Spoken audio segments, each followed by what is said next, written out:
रामपुर के जंगल के एक भोजपुरी परिवार में लच्छा बंदर रहता था, जो पढ़ाई करने के लिए विदेश जाता है। इस बात से बंदर परिवार और जंगल के सभी जानवर बहुत खुश थे। विदेश पहुंचने के बाद लच्छा बंदर एक विदेशी लंगूर से पूछता है, अरे भैया सुना तो, हमरा के एड्रेस पे जाए के बा।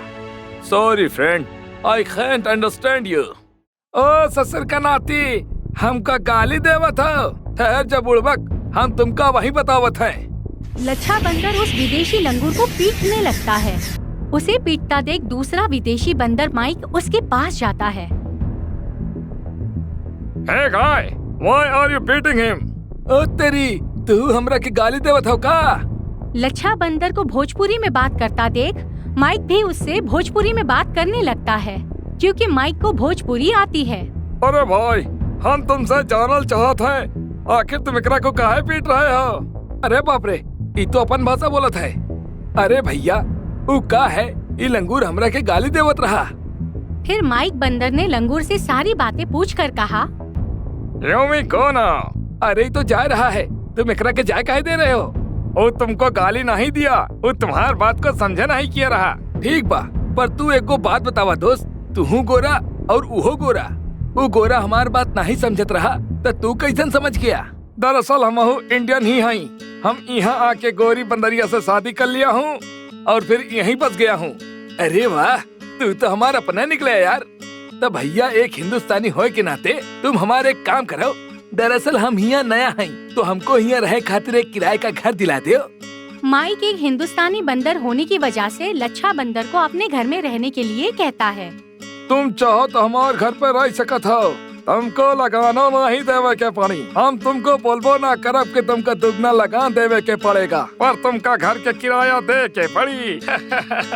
ठीक है, हम किराया दे दूंगा। लच्छा माइक के घर पर जाता है। वो माइक की पत्नी को देखकर लच्छा कहता है, नमस्कार भौजी, कैसन हो? लच्छा, तुम भोजपुरी नहीं हिंदी बोलो, तुम्हारी भौजाई को हिंदी समझ में आती है। अरे भाई, क्या करे, भोजपुरिया निकल जाती है। अच्छा तो भाभी जी नमस्कार, कैसी हैं आप? I'm fine, हम अच्छी हैं। And how are you? लच्छा को how are you का मतलब समझ में नहीं आता है। अरे भाभी, ये क्या बोल दिया आप? अब वही तुम्हारी शादी भी नहीं हुई है। अरे गलत मत समझो, ये कह रही है कि तुम कैसे हो। अच्छा अच्छा अच्छा, हमारी खबर पूछ रही है का? अरे भाभी जी, हम बहुत अच्छे हैं। फिर लच्छा माइक के घर पर रहने लगता है और देखता है कि माइक की बीवी बंदरिया भाभी तो कुछ काम ही नहीं करती है, हमेशा फोन में ही व्यस्त रहती है। एक दिन उन दोनों का बेटा जूनियर माइक अपनी माँ से कहता है, Hey mom, I am hungry. Give me some food. बेटे की बात सुनकर बंदरी भाभी मुंह बनाकर कहती है, तुम दोनों बाप बेटे ने मेरी जिंदगी बर्बाद कर दी है। तुम दोनों को हमेशा कुछ न कुछ चाहिए होता है, भूखे कहीं के। लच्छा ये सब सुन रहा होता है। बंदर भाभी की बात सुनकर उसे अपनी माँ की याद आ गई। एक दिन उसे भूख लगी थी और रोटी मांगने पर उसकी माँ दौड़कर रोटी लेकर आती है। लच्छा अपनी माँ की बातें याद करते हुए अपने आप से कहता है, ये विदेशी माँ ऐसन होती हैं। एक हमारी अम्मा है, जौन एक रोटी मांगे पे 2 रोटी ला के दे देती हैं। ये अंग्रेजी सभ्यता जौन है ना, ये सब कुछ बिगाड़ के रख दिए है। इससे अच्छा तो हम अपना गांव के जंगले में रहें। कुछ दिन रहने के बाद लच्छा का विदेश में मन बिल्कुल भी नहीं लगता है और ये बात माइक देख रहा होता है। एक दिन माइक उसके पास जाकर कहता है, हे लच्छा, हम कई दिन से देख रहे हैं, तुम बहुत खोए खोए लग रहे हो हमको और हमेशा अपने घर जाने के बारे में ही सोचते रहते हो। यहाँ सारी फैसिलिटीज है, फिर भी तुम्हारा यहाँ मन क्यों नहीं लगता? तुम्हारे जंगल में ऐसा क्या है जो तुम्हारा वहाँ जाने का मन करता है? ये सुनकर लच्छा मुस्कुराते हुए कहता है, हमारे जंगल में क्या है वो हम तुमको यहाँ बैठ के नहीं समझा पाएंगे। एक खातिर तुमको हमारे जंगल जाना पड़ेगा। तुम हमारे जंगल में आओगे ना, तो वहाँ के खूबसूरती महसूस कर पाओगे। क्या तुम हमारे जंगल में आने खातिर तैयार हो? लच्छा की बात सुनकर माइक कुछ सोचकर कहता है, ठीक है, मैं तुम्हारे जंगल में आने के लिए तैयार हूँ। मैं देखना चाहता हूँ कि तुम्हारे जंगल में ऐसा क्या है जो तुम दिन रात उसी के बारे में सोचते रहते हो। ठीक है, तो चलो हमारे साथ। माइक ने विदेशी कपड़े पहने होते हैं, सर पर टोपी और पैरों में स्टाइलिश जूते पहने हुए होते हैं। लच्छा माइक को अपने साथ लेकर जंगल पहुंचता है। थोड़ी ही देर में लच्छा अपने घर पर पहुंच जाता है। लच्छा को देखकर उसके माता पिता खुश हो जाते हैं। बिटवा, तुम्हारे साथ ये कौन है? माई, ये हमारा दोस्त है, एकरा नाम माइक है। ये कैसा नाम है? माइक, हमरे वहाँ तो बोलने वाला भोपू रहत है, उसी को माइक कहत है। अरे माई, विदेश में तो ऐसने नाम होत है। फिर लच्छा की माँ खाने के लिए तरह तरह के पकवान बनाती है, जिसे खाकर माइक बहुत खुश हो जाता है। अगले दिन लच्छा माइक को लेकर जंगल में अपने दोस्तों के पास जाता है, जहाँ उसके दोस्त माइक को देखकर कहते हैं, हे हे, परदेसी बंदर जंगल के अंदर। ये सुनकर लच्छा का दूसरा दोस्त हंसने लगता है और कहता है, वाह, का तकिया कलाम है, सुन के मजा ही आ गया हमको। दोस्त लोग ये परदेसी है तो का हुआ, मानत है बरसों से परदेश में जरूर रहा है, लेकिन ये एक हिंदुस्तानी बंदर है। ये परदेश में हमार बहुत मदद किया है। उसके बाद लच्छा माइक की बहुत तारीफें करता है, जिसे सुनकर लच्छा के दोस्तों को माइक से दोस्ती हो जाती है। फिर चारों मिलकर खेलने लगते हैं। जंगल के सारे जानवरों में बहुत अपनापन होता है। ये देखकर माइक बोला, यहाँ के एनिमल में कितना अपनापन है। हमारे देश में तो एक जानवर से दूसरे जानवर को मिलने का तो समय ही नहीं मिलता, सब अपने में बिजी ही रहता है। लच्छा अपने जंगल के बारे में बिल्कुल ठीक बोल रहा था। चारों में बहुत अच्छी दोस्ती हो जाती है। ये पड़ोस में रहने वाला बल्लू बंदर देख रहा होता है। उसे इनकी दोस्ती पसंद नहीं आई। जब से ही परदेसी बंदर माइक हमरा जंगल में आया है, इस जंगल के सारे जानवर उसके आगे पीछे घूमते रहते हैं। पहले तो ये लच्छा हमरा साथ खेलत रहा, पर अभी परदेसी बंदर के आगे पीछे घूमत है। बल्लू बंदर की जलन दिन ब दिन बढ़ने लगी थी। वो परदेसी बंदर को सबक सिखाना चाहता था। अगले दिन बल्लू लच्छा के घर जाता है, जहाँ लच्छा का दोस्त माइक पहले से ही हाजिर होता है। उसे देखकर बल्लू कहता है, ए लच्छा, का तू माइक के हमार जंगल के पीछे वाला पहाड़ी पे घुमाया कि नहीं? नहीं यार, अब वहीं ना घुमा पाए हम। अरे भाई तो घुमाओ, हमार जंगल में आया और पहाड़ी नहीं देखा तो का फायदा। हाँ हाँ, काहे नहीं, चलो आज मिलके हम सब लोग वहाँ चलते हैं। ये सुनकर बल्लू मन ही मन में खुश हो जाता है, क्योंकि उसके दिमाग में कुछ षड्यंत्र चल रहा होता है।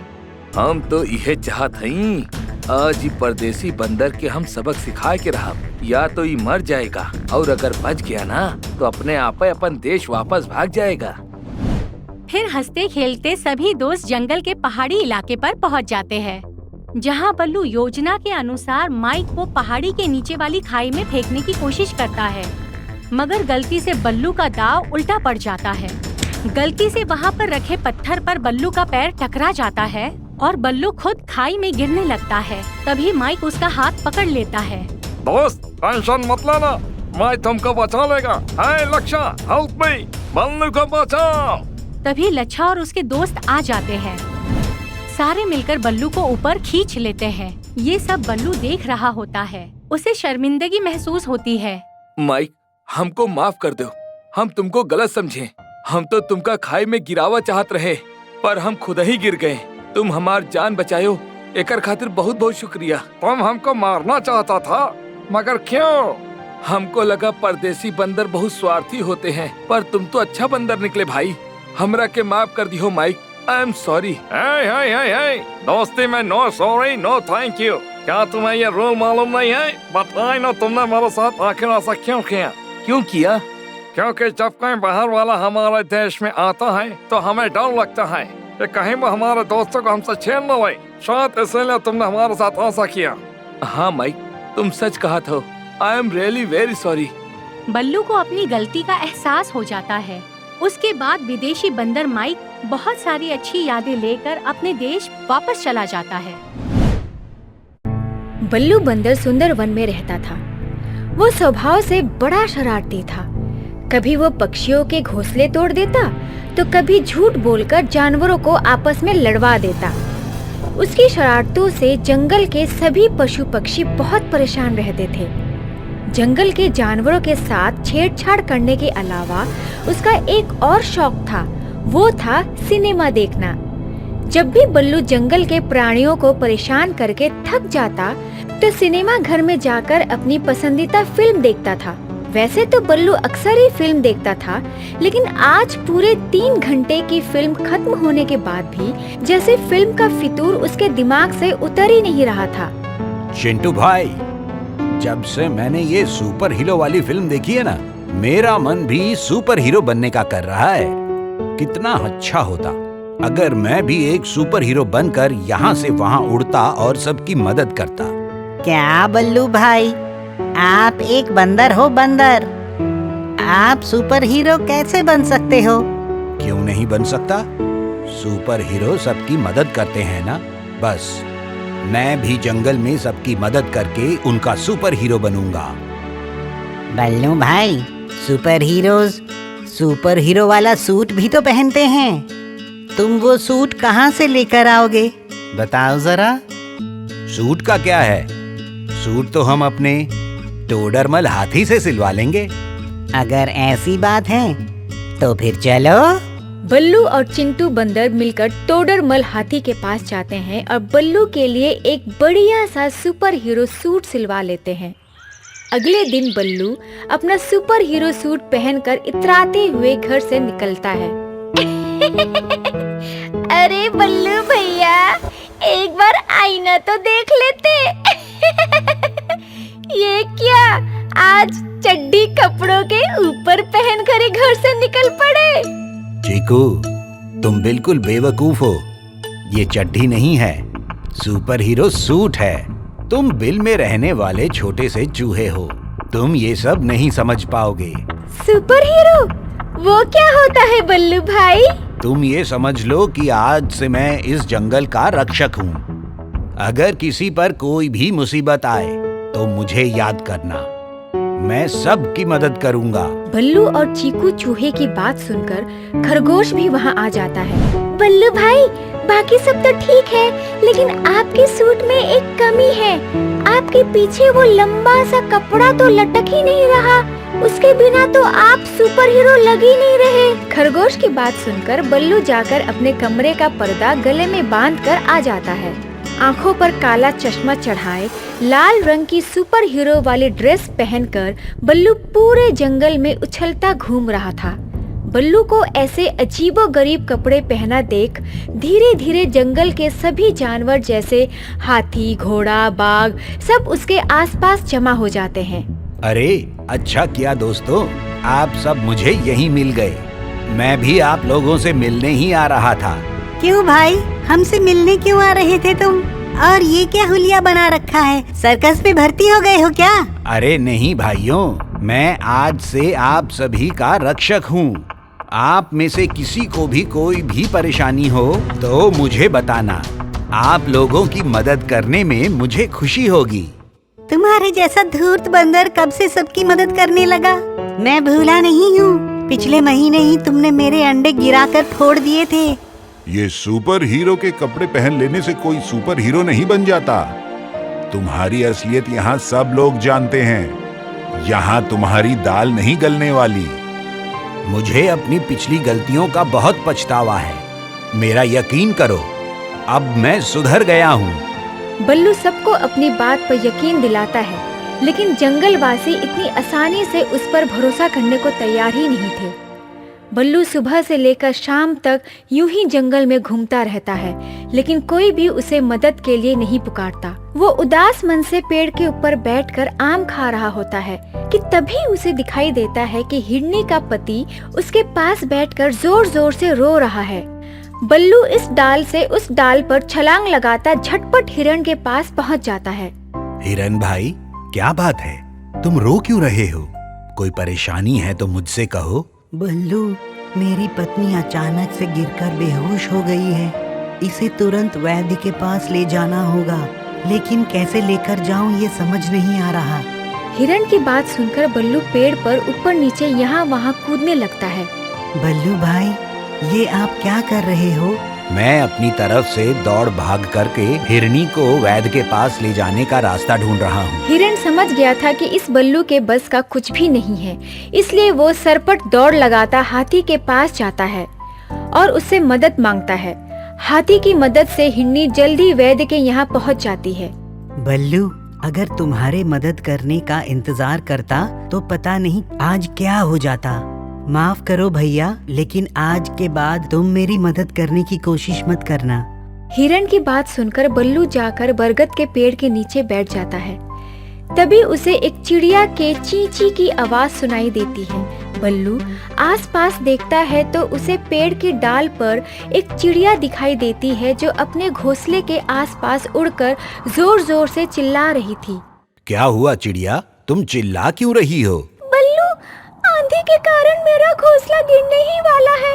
अगर आज घोंसला गिर गया तो मेरी महीनों की मेहनत बेकार हो जाएगी।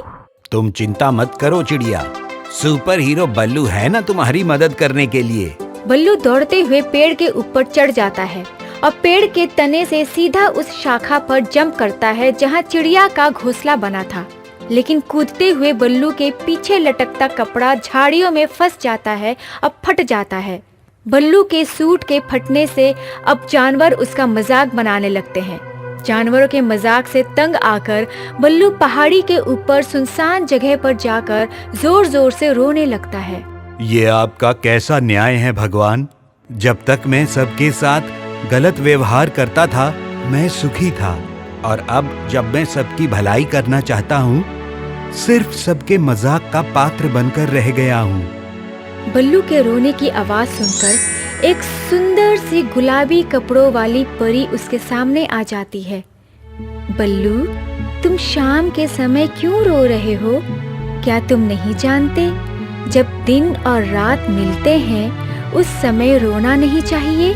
मैं बहुत दुखी हूँ इसलिए रो रहा हूँ, लेकिन आप कौन हैं? मैं परी हूँ।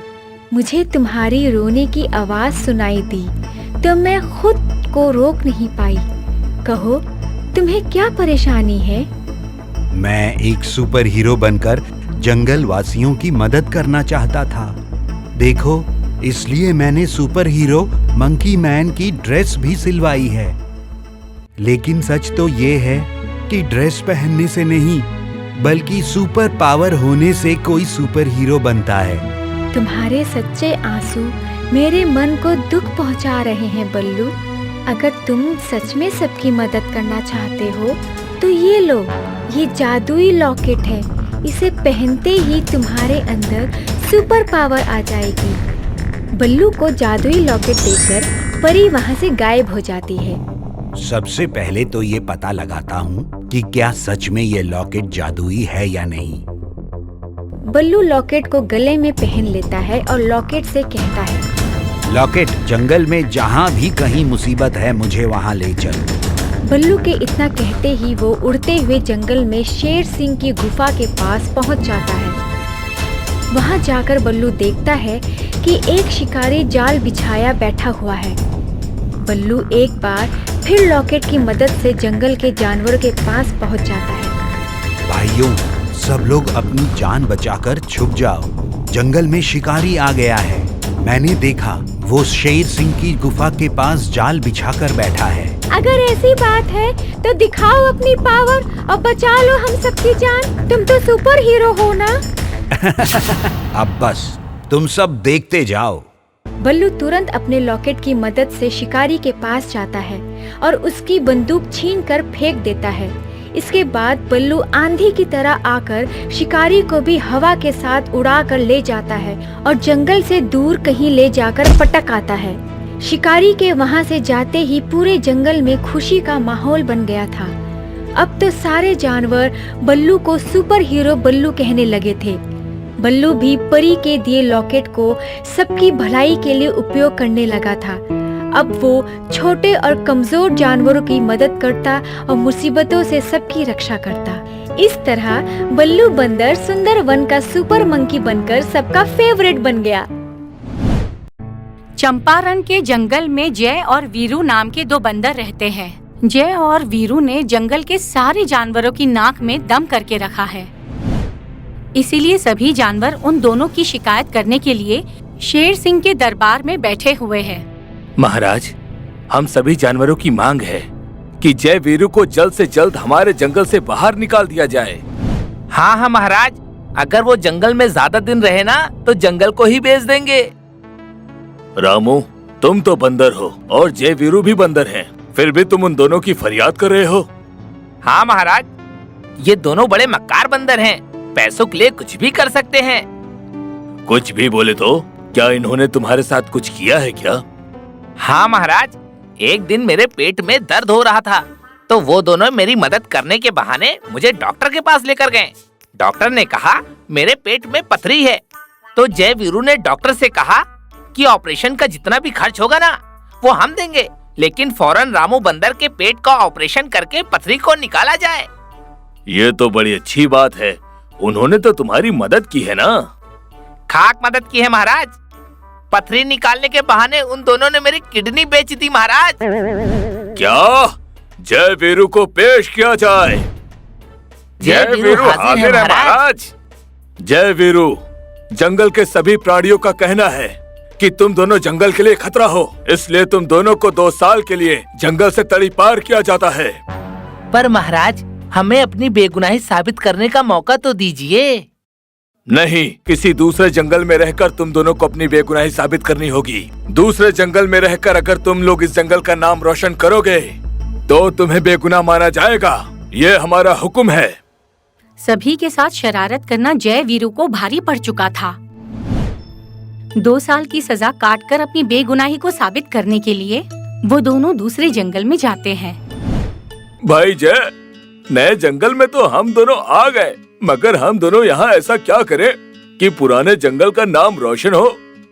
अरे यार, पहली बात तो ये है कि हमसे कोई अच्छा काम तो होता ही नहीं है, और अगर कभी गलती से अच्छा काम हो गया तो पुराने जंगल को क्रेडिट दे देंगे।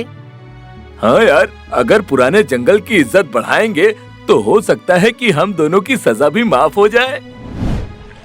दोनों बातें करते हुए जा रहे होते हैं, तब सामने से आता हुआ एक चोर उनसे टकरा जाता है। चोर चोर पकड़ो पकड़ो चोर। गलती से जय वीरू चोर को पकड़कर आवाज की दिशा में देखते हैं।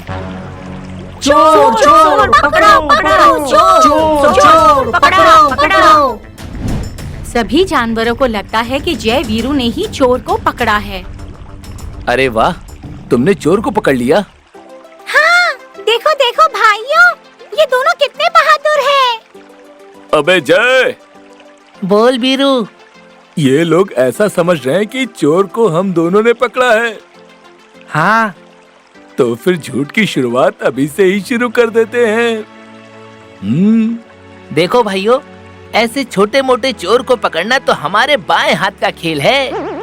अरे वाह, तुम दोनों तो बड़े काम की चीज हो।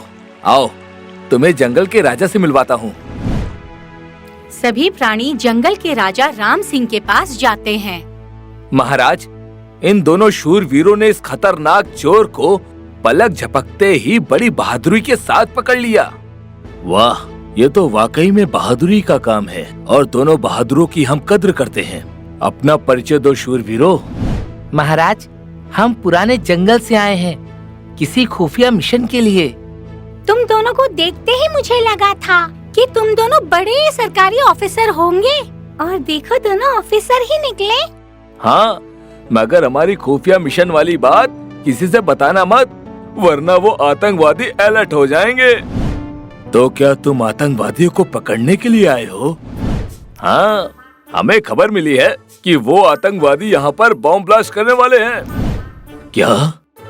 आप चिंता मत कीजिए महाराज, हम उनके नापाक इरादों को अंजाम देने से पहले ही उनको पकड़ लेंगे। वाह, लगता है तुम दोनों पुराने जंगल के वफादार सैनिक हो। तुमने अपने मातृभूमि का नाम रोशन किया है। चिता सिंह, इन दोनों के रहने का बंदोबस्त किया जाए। जय वीरू के आने से ही सारे जंगलवासी काफी खुश थे। एक दिन, ए जय भाई, वीरू भाई, तुम अपनी बहादुरी का कोई किस्सा हमें सुनाओ ना। अब मैं अपने मुंह से अपनी तारीफ क्या करूं? तुम लोग तो अखबार पढ़ते ही होगे ना। हम सभी लोग तो अखबार पढ़ते ही हैं भाई, पर तुम अगर अपने मुंह से सुनाओगे ना तो हम लोगों को अच्छा लगेगा। अच्छा, तो बताओ, बिन लादेन को किसने मारा था? किसने मारा था? मैंने। और भीखू मात्रे को मैंने मारा था। अच्छा, हाँ, गब्बर, मुगेम्बो, शाकाल और वो गरुड़ा, इन सबको हमने ही तो पकड़ा था। नए जंगल में भोले भाले जानवरों के सामने जय वीरो बड़ी बड़ी फेंक रहे थे। एक दिन भेड़िए आतंकवादी को जय वीरो के आने की खबर मिल जाती है।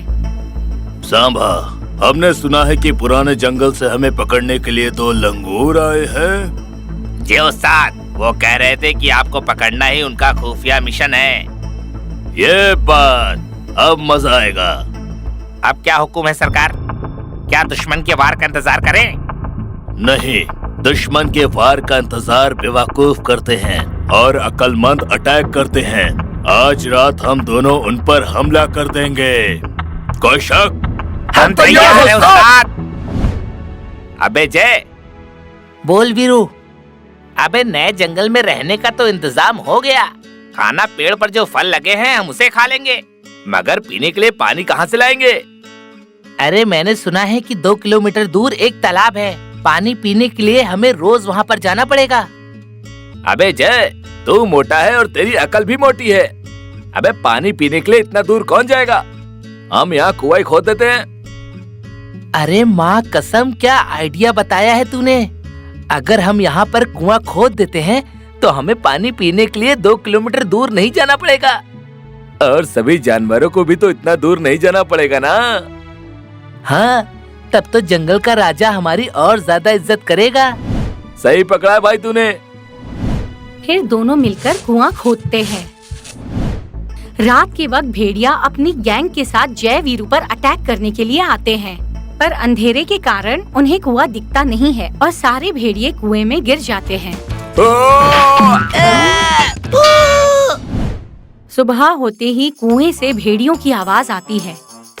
अरे कोई है, हमें बचा लो भाई। भेड़ियों की आवाज सुनकर जय वीरू कुएं के पास जाते हैं।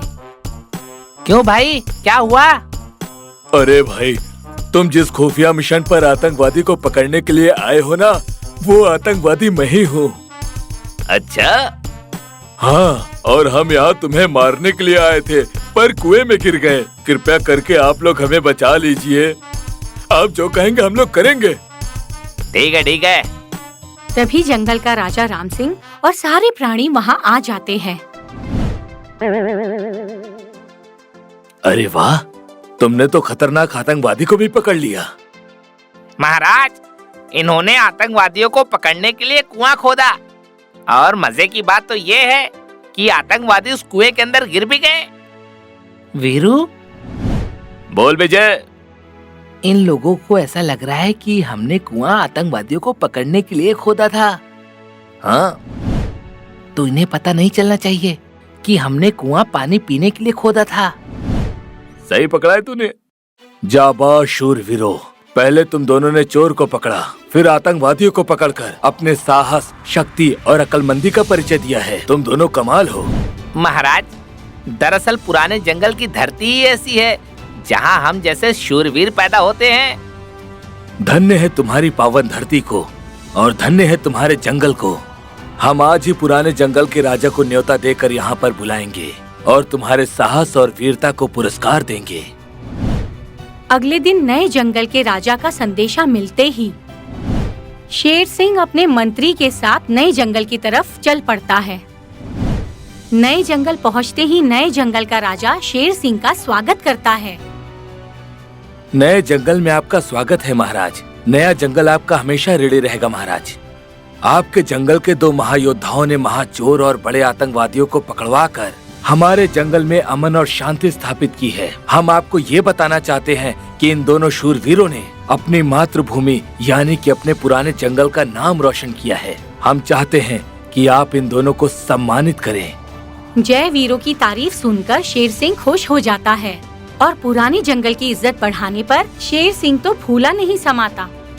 हे बहादुर बंदरों, तुमने पुराने जंगल की इज्जत बढ़ाई है। हम तुमसे अति प्रसन्न हैं। हमारे साथ चलो, हम तुम्हें बाइज्जत अपने साथ लेकर चलते हैं।